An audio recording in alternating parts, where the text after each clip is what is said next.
Being proactive about your health is often easier said than done, but it's so important, especially in the case of colorectal cancer screenings. Colorectal cancer is the second leading cause of cancer deaths in the U.S., but it can be prevented when caught early. Yet, more than one-third of those 45 years and older have never been screened.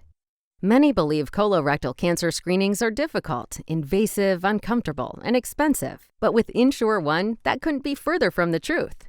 InSure ONE is a simple and affordable in-home collection kit that detects blood in your stool. You simply collect a toilet water-based sample after a bowel movement using a long-handled brush. Once done, drop it in a U.S. mailbox so the lab can process it. And that's it. There's no stool collection required, no changes to your diet, daily medications, or your normal day-to-day activities.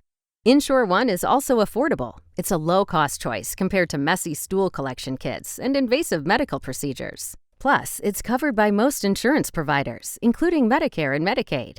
Fecal immunochemical tests like InSure ONE are supported by medical guidelines, including the American Cancer Society, as an acceptable screening method for colorectal cancer.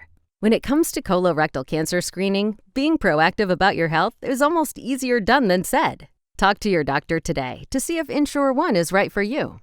InSure ONE is a fecal immunochemical test, FIT, that qualitatively detects human hemoglobin from blood and fecal samples. The samples will generally be collected by the test subject at home, and the test developed at laboratories or professional offices. The InSure ONE test is used to aid in the detection of lower gastrointestinal bleeding.